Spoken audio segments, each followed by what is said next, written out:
Dear students, good morning. இன்றைக்கி 12th standard economics லெசனில் 10th lesson, அதாவது என்வான்மெண்டல் எக்கனாமிக்ஸ், சுற்றுச்சூழல் பொருளியல் பற்றி பார்க்க போகிறோம். நம்ம லாஸ்ட் லெசன் ஃபிஸ்கல் பாலிசி பார்த்தோம், அதாவது ஃபிஸ்கல் எக்கனாமிக்ஸ், நிதியியல் பொருளாதாரம் பார்த்தோம். அதில் பார்த்திங்கன்னா பப்ளிக் எக்ஸ்பெண்டிச்சர் என்ன, பப்ளிக் டெப்ட் எவ்வளவு, ஃபினான்சியல் அதாவது ஃபெட்ரல் ஃபினான்ஸ்னால் என்ன, அதோடைய அப்ஜெக்டிவ்ஸ் என்ன, ஃபிஸ்கல் பாலிசினா என்ன, அதோடைய அப்ஜெக்டிவ்ஸ் என்ன, அது எல்லாத்தையும் நம்ம டீல் பண்ணோம். இப்போ நம்ம என்ன பார்க்க போகிறோம் அப்படின்னு பார்த்திங்கன்னா என்வான்மெண்டல் எக்கனாமிக்ஸ். இது ஒரு ஜென்ரலான டாபிக், ரொம்ப ஈஸியான டாப்பிக்கும் கூட, கொஞ்சம் ஈஸியாக புரிஞ்சிக்க முடியக்கூடியது. நெக்ஸ்ட்டு இந்த என்வான்மெண்டல் எக்கனாமிக்ஸ், அதாவது சுற்றுச்சூழல் அப்படிங்கிறது, அதாவது என்வான்மெண்டல் ப்ராப்ளமாக ரியலி சோஷியல் ப்ராப்ளம்னு சொல்லியிருக்காங்க. அதாவது சுற்றுச்சூழல் பிரச்சனை அப்படிங்கிறது உண்மையாகவே ஒரு சமுதாய பிரச்சனை. இந்த சுற்றுச்சூழல் பிரச்சனைக்கு காரணம் யார் அப்படின்னு பார்த்தீங்கன்னா நம்மளுடைய மக்கள் தான். அதனுடைய முடிவில் பாதிக்கப்படுவது யார் அப்படின்னு பார்த்தீங்கன்னா மக்கள் தான். So people as a causes and அவங்களுடைய விக்டிம்ஸ் என்ன அப்படின்னு பார்த்தீங்கன்னா அவங்களே தான். சரியா? அதாவது சுற்றுச்சூழல் மாசடைகிறதுக்கான காரணமும் மக்கள் தான். அதனால் பாதிக்கப்பட போவதும் யாருது அப்படின்னு பார்த்தீங்கன்னா மக்கள் தான் அப்படின்னு சர் எட்மண்ட் ஹிலாரி சொல்லியிருக்காரு. First what is the meaning of என்வான்மெண்ட்டோட இன்ட்ரடக்ஷன் என்ன அப்படின்னு பார்த்தீங்கன்னா, அதான் environmental economics is the study of interaction between human economic activity and the natural environment. அதாவது பொருளாதார நடவடிக்கைகளுக்கும் இயற்கை சூழலுக்கும் இடையே உள்ள தொடர்பை தான் படிக்கக்கூடிய ஒரு படிப்பை தான் நம்ம என்ன சொல்கிறோம் அப்படின்னு பார்த்தீங்கன்னா சுற்றுச்சூழல் பொருளியல். எதுக்கும் இருக்கக்கூடிய ரிலேஷன்ஷிப் அப்படின்னு பார்த்தீங்கன்னா, அதாவது human economic activity and natural resources, இது ரெண்டுக்கும் இருக்கக்கூடிய ரிலேஷன்ஷிப். நெக்ஸ்ட் இஇ அப்படின்னா environmental economics is the subset of economics that is concerning with the efficient allocation of environmental resources அப்படின்னு சொல்லியிருக்காங்க. அதாவது இயற்கை வளங்களை உயர் திறனுடன் பங்கீடு செய்வது எப்படி அப்படிங்கிறத பற்றி பொருளியலுடைய ஒரு படிப்பு, பொருளியலுடைய ஒரு பகுதி தான் என்வான்மெண்டல் எக்கனாமிக்ஸ் அப்படின்னு சொல்லியிருக்காங்க. இதில் பார்த்தீங்கன்னா இந்த பொருளாதார நடவடிக்கைகள் நேரடி மதிப்பினையும் இடுபொருட்களையும் சுற்றுச்சூழலுக்கு வழங்குவதால், அதாவது நம்ம சுற்றுச்சூழலுடன் நெருங்கிய தொடர்பு இருக்கக்கூடிய ஒரு சப்ஜெக்ட் அப்படின்னு சொல்லியிருக்காங்க. ஏன்னா நம்ம ப்ரொடக்ஷனுக்கு தேவையான ரா மெட்டீரியல்ஸ் எல்லாமே இயற்கையிலிருந்து தான் நமக்கு கிடைக்கிது. ஸோ இது ரெண்டுக்கும் நடுவில், அதாவது எக்கனாமிக் ஆக்டிவிட்டீஸுக்கும் ஹியூமன் ரிசோர்ஸுக்கும் என்வான்மெண்டல் எக்கனாமிக்ஸுக்கும் நிறைய தொடர்பு இருக்குது அப்படின்னு சொல்லியிருக்காங்க. இதில் எதை பற்றிலாம், இதில் என்னென்ன இஷ்யூஸ் இருக்குது அப்படின்னு பார்த்தீங்கன்னா, அதாவது value of natural resources, pollution control, waste management and recycling, அதாவது கழிவு மேலாண்மை, பாதுகாப்பு, மாசு கட்டுப்பாடு, மறுசுழற்சி, நீடித்த வளர்ச்சி, இது எல்லாத்தையும் உள்ளடக்கியது தான் இந்த சுற்றுச்சூழல் பொருளியல் அப்படின்னு சொல்லியிருக்காங்க. நெக்ஸ்ட்டு இந்த சுற்றுச்சூழல் பொருளியலுடைய மீனிங் என்ன, what is the meaning of environment அப்படின்னு பார்த்தீங்கன்னா, the term environment has been derived from the French word. அதாவது சுற்றுச்சூழல் அப்படிங்கிற வேர்டு எந்த பொருளிலிருந்து தருவிக்கப்படுது, அதாவது ஃப்ரெஞ்சு வேர்டான என்விரானயோ அப்படிங்கிற ஒரு வேர்ட்லேருந்து என்விரான்மெண்ட் அப்படிங்கிற ஒரு வார்த்தை தருவிக்கப்பட்டது அப்படின்னு சொல்லியிருக்காங்க. இது நம்ம சுற்றியுள்ள அனைத்து நிலைமைகள், சூழல்கள், அங்கே இருக்கக்கூடிய living and non living things, இதை எல்லாத்த பற்றியும் படிக்கக்கூடியது, அந்த உயிரியல் காரணிகளை உள்ளடக்கிய ஒரு உயிர் தொகுப்பு தான் என்வான்மெண்டல் எக்கனாமிக்ஸ் அப்படின்னு சொல்லியிருக்காங்க. Next what is the meaning of environmental economics அப்படின்னு பார்த்தீங்கன்னா, it is the different branch of economics that recognise the value of both the environment and economic activities and make choices based on those values. அதாவது value of both environment, அதாவது சுற்றுச்சூழலுக்கும் economic ஆக்டிவிட்டீஸுக்கும் இருக்கக்கூடிய நெருங்கிய தொடர்பை உணர்த்துவது அப்படின்னு சொல்லியிருக்காங்க. நெக்ஸ்ட்டு ஈகோசிஸ்டம் அப்படின்னா என்ன அப்படின்னு பார்த்தீங்கன்னா, அதாவது சூழல் அமைப்பு அப்படின்னா என்ன பார்த்தீங்கன்னா, and ecosystem include all living things.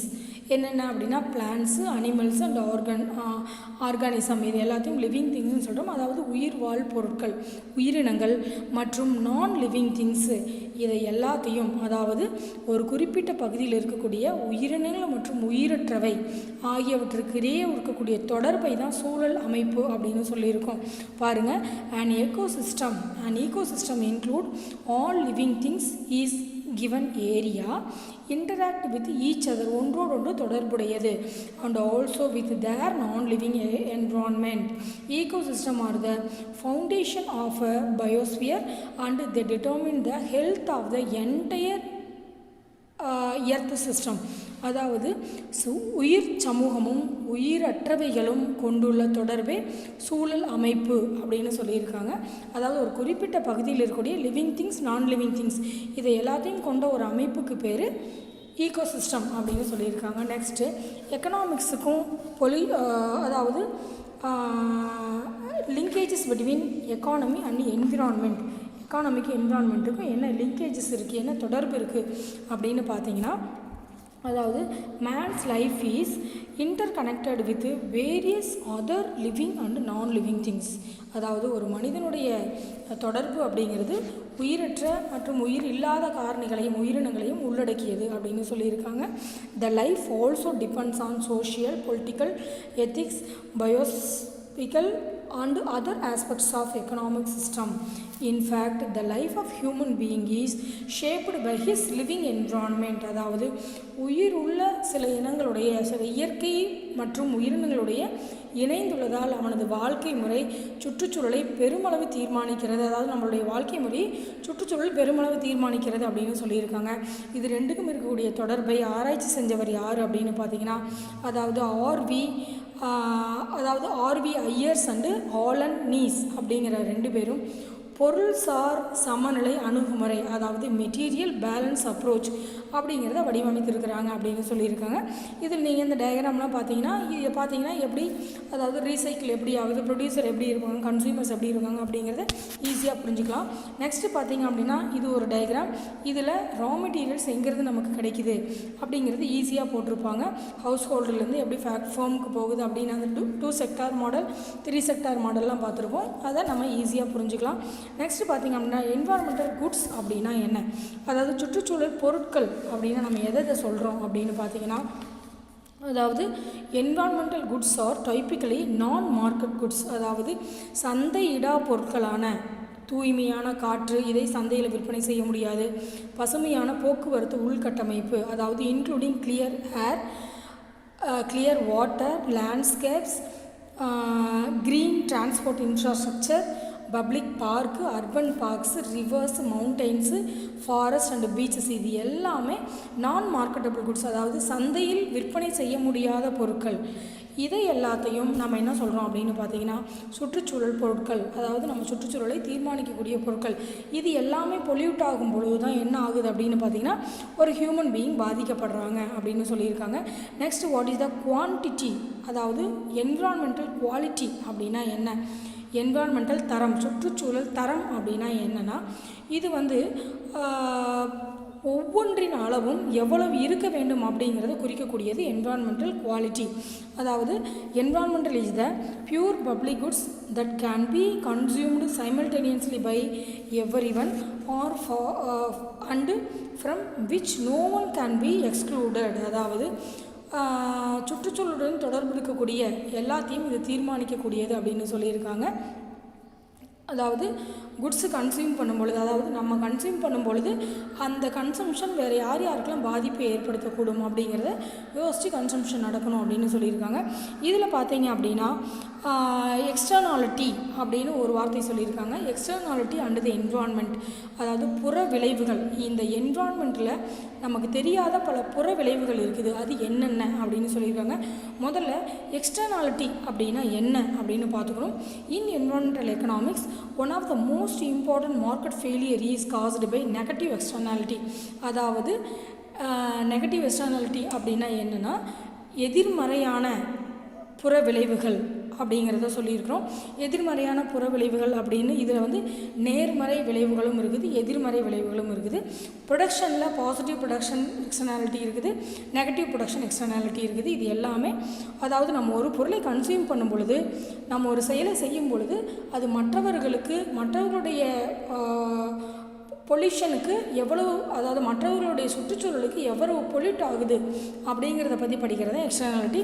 அதாவது புற விளைவு அல்லது மிகை வலித்தல் விளைவு, அதாவது ஸ்பெல் ஓவர் எஃபெக்ட். மிகை வலிதல் விளைவு அப்படின்னா என்னென்னா ஒருவருடைய நுகர்ச்சி அல்லது உற்பத்தி சம்பந்தம் இல்லாத 3ஆம் தரப்பினரின் அல்லது மற்றவருடைய நுகர்ச்சியை அல்லது உற்பத்தியை பாதிச்சதுன்னா இப்போ நம்மளுடைய நுகர்ச்சி ஆகட்டும், உற்பத்தி ஆகட்டும், அதிலிருந்து ஏற்படக்கூடிய பல விளைவுகள் ஆகட்டும், அது மூன்றாம் தவறு ஒரு தேர்ட் பர்சனையோ அல்லது மற்றவர்களுடைய உற்பத்தியையோ பாதிக்குது அப்படின்னா தட் இஸ் கால்டு எக்ஸ்டர்னாலிட்டி அப்படின்னு அர்த்தம். சரி, நீங்கள் பயன்படுத்தக்கூடிய ஒவ்வொரு பொருளிலிருந்தும் வெளிவரக்கூடிய, இப்போ எக்ஸாம்பிள் பார்த்திங்க அப்படின்னா, நீங்கள் கார் வச்சுருக்கீங்க அப்படின்னா அந்த கார் உங்களுக்கு கன்சம்ஷன் யூட்டிலிட்டி கொடுக்கும். அதாவது நீங்கள் பயன்படுத்துறதுக்கான சாட்டிஸ்ஃபேக்ஷனை அடைவீங்க. அந்த கார்லேருந்து வெளியேறக்கூடிய புகை மண்டலம் எதை பாதிக்கும் அப்படின்னு பார்த்தீங்கன்னா, பல ஏர் பொல்யூஷனை ஏற்படுத்தக்கூடியது, அது மற்றவர்களுக்கு மாசை விளைவிக்கக்கூடியது அப்படிங்கிறத நம்ம புரிஞ்சுக்கணும். தட் இஸ் கால்டு எக்ஸ்டர்னாலிட்டி, புற விளைவுகள். நீங்கள் செய்கிற ஒரு காரியம் மற்ற உற்பத்திக்கோ அல்லது தேர்ட் பர்சனுக்கோ எப்படி அவங்களுடைய என்வான்மெண்ட்டில் எப்படி பாதிக்குது அப்படின்னு பார்த்தோம் அப்படின்னா தட் இஸ் கால்ட் எக்ஸ்டர்னாலிட்டி. விளக்கமாக சொல்லிங்கன்னா புரியும். நெக்ஸ்ட்டு பார்த்தீங்க அப்படின்னா, இதில் positive consumption externality, negative consumption externality, positive production externality, negative production externality அப்படின்னு 4 டைப் இருக்குது. இதில் ஃபஸ்ட்டு ஒன் ஈஸியாக புரிஞ்சுக்கலாம். பாசிட்டிவ் கன்சம்ஷன் எக்ஸ்டர்னாலிட்டி, அதாவது நேர்மறை நுகர்ச்சி புற விளைவு அப்படின்னா என்ன அப்படின்னு பார்த்தீங்கன்னா, ஒருவருடைய நுகர்ச்சி மற்றவருடைய நுகர்ச்சியில் சாதகமான விளைவை ஏற்படுத்தணும். நீங்கள் பயன்படுத்துகிற ஒரு பொருள் மற்றவர்களுக்கு என்ன இருக்கணும் அப்படின்னு பார்த்தீங்கன்னா சாதகமாக இருக்கணும். அவங்களுடைய சுற்றுச்சூழலை எந்த அளவிலும் பாதிப்பை ஏற்படுத்திடக்கூடாது, பொல்யூட் பண்ணிடக்கூடாது. அப்படி இருந்துச்சு அப்படின்னா that is called positive consumption externality. Example என்ன கொடுத்துருவாங்க அப்படின்னு பார்த்தீங்கன்னா பாருங்கள், பாசிட்டிவ் கன்சம்ஷன் எக்ஸ்டர்னாலிட்டி அப்படின்னா என்னென்னா, when some resident of the locality hire a private security agency to patrol their area, the other residents. அதாவது நீங்கள் உங்கள் வீட்டுக்கு பாதுகாப்பாக இருக்கட்டும்னு போடப்பட்டிருக்கிற ஒரு கூர்க்கா போட்டிருக்கிறீங்கன்னு வச்சுக்கோங்க. அந்த கூர்க்கா அந்த தெருவில் இருக்கிற எல்லாருடைய வீடுகள்லையும் ஏதாவது ஒரு நிகழ்ச்சி, ஏதாவது ஒரு திருட்டு நடந்தாலோ அல்லது வேறு ஏதாவது ஒரு ஆபத்துக்கள் நடந்தாலோ அல்லது வேறு ஏதாவது ரிஸ்க் இருந்தாலோ அதையும் அவர் என்ன பண்ணுவார்னா பார்த்துக்குவார். நீங்கள் போட்டது உங்கள் வீட்டுக்கு மட்டும்தான் அந்த பாதுகாப்பு அங்கே இருக்கிற மற்ற வீடுகளையும் பாதுகாப்பாக வைப்பதற்கு உதவுச்சு அப்படின்னா தட் இஸ் கால்டு உங்களுடைய கன்சம்ஷன். நீங்கள் உங்களுடைய கன்சம்ஷன் மற்றவர்களுக்கு பாதிப்பை ஏற்படுத்தவில்லை, பாசிட்டிவாக இருக்குது அப்படின்னு பார்த்தீங்கன்னா that is called positive consumption externality. Negative consumption externality அப்படின்னா என்னென்னா, உங்களுடைய நுகர்ச்சி மற்றவர்களுடைய நுகர்ச்சியை பாதித்தால். எக்ஸாம்பிள் பார்த்தீங்கன்னா, நீங்கள் சிகரெட் ஸ்மோக் பண்ணுறீங்க, உங்களுக்கு அதிலேருந்து கிடைக்கக்கூடிய சாட்டிஸ்ஃபேக்ஷன் லெவல் அதிகமாக இருக்கலாம். ஆனால் அதிலேருந்து வெளியே வரக்கூடிய புகை என்ன ஆகும் அப்படின்னு பார்த்தீங்கன்னா, எதிர் இருக்கிறவங்களுக்கு, உன்னை சுற்றுப்புறத்தில் இருக்கிறவங்க அத்தனை பேருக்கும் பாதிப்பை ஏற்படுத்தும். That is called negative consumption externality. இது நீங்கள் என்ன எக்ஸாம்பிள் வேணாலும் போட்டுக்கலாம். Next positive production externality. உற்பத்தியில் என்ன விளைவுகளை ஏற்படுத்தும் அப்படின்னு பார்த்தீங்கன்னா, நேர்மறை உற்பத்தி விளைவு அப்படின்னா என்னென்னா, த ஐடியல் லொக்கேஷன் ஆஃப் பீஹேவ்ஸ் அப்படின்னா தேனீ வளர்ப்புன்னு அர்த்தம். சரியா? அதாவது தேனீ வளர்ப்பு இருக்குது அப்படின்னா, நீங்கள் தேனீ வளர்க்குறீங்க, bees make honey, they also help in the pollination of apple blossoms. அதாவது நீங்கள் தேனீ வீட்டில் வளர்க்குறீங்கன்னு வச்சுக்கோங்களேன், தேனீக்கள் என்ன செய்யும், தேனீக்களுடைய வேலை என்னென்னு உங்களுக்கு தெரிஞ்சிருக்கணும். அதாவது ஒரு பூவிலிருந்து இன்னொரு பூவுக்கு தேன் எடுக்க செல்லும் பொழுது அதிலிருந்து மகரந்தத்தூள் இன்னொரு பூவில் பட்டு அதுங்க இனப்பெருக்கம் செய்ய ஏதுவாக இருக்குது. இதுதான் தேனீக்களுடைய வேலை. உங்களுக்கு அதெல்லாம் நீங்கள் லோயர் கிளாஸில் படிச்சிருப்பீங்க, தெரிஞ்சிருக்கும். அந்த மகரந்த சேர்க்கை, பாலினேஷன் அப்படின்னு சொல்லியிருக்காங்க. இந்த இந்த இந்த சேர்க்கை நடைபெறும் பொழுது அவங்களுக்கு, அதாவது உங்களுடைய தேனீ வளர்ப்பு அவங்களுக்கு பழங்கள் உற்பத்திக்கு ஏதுவாக இருக்குது. இந்த பாலினேஷன் நடைபெற்றால் தான் என்ன ஆகும் அப்படின்னு பார்த்தீங்கன்னா, அங்கே உற்பத்தி நடைபெறும். சரியா? அப்போ ஆப்பிள் உற்பத்தி அதிகமாகிறதுக்கு உங்கள் தேனீக்கள் சாதகமாக இருக்குது. இதில் எந்த ஒரு பாதிப்பும் இல்லை. உங்களுடைய உற்பத்தி மற்றவர்களுடைய பொருள் உற்பத்திக்கும் சாதகமாக இருந்தால், பாசிட்டிவாக இருந்தால் that is called positive production externality. Negative production externality அப்படின்னா என்னென்னா, உங்களுடைய உற்பத்தி மற்றவர்களுக்கு கேடு விளைவித்தால். எக்ஸாம்பிள், நீங்கள் ஒரு ஃபேக்ட்ரி வச்சுருக்கீங்க, அது மற்றவர்களுக்கு கேடு விளைவிக்கக்கூடியதாக இருந்தால் that is called negative externality, அதாவது நெகட்டிவ் ப்ரொடக்ஷன் எக்ஸ்டர்னாலிட்டி அப்படின்னு சொல்லியிருக்காங்க. சரியா? ஸோ இது வரைக்கும் நம்ம பார்த்துருக்கோம். நெக்ஸ்ட்டு பொல்யூஷன் அப்படின்னா என்னென்ன பொல்யூஷன்ஸ் இருக்குது. ரொம்ப ரொம்ப ஈஸியான லெசன். டக்குன்னு ஹெட்டிங்கை மட்டும் சொல்லிட்டு போயிட்டே இருக்கலாம், உங்களுக்கு ஈஸியாக புரியும். ஜென்ரல் டாப்பிக்கும் கூட இது வரைக்கும் நீங்கள் இந்த லெசனை நிறைய இடத்துல படிச்சிருக்கலாம். மாசுபடுதல் அப்படின்னா என்னென்ன, பொல்யூஷன் அப்படின்னா என்ன, இதில் air pollution, water pollution, noise pollution, இது எல்லாத்தையும் நம்ம நெக்ஸ்ட் கிளாஸில் பார்க்க போகிறோம். Thank you students.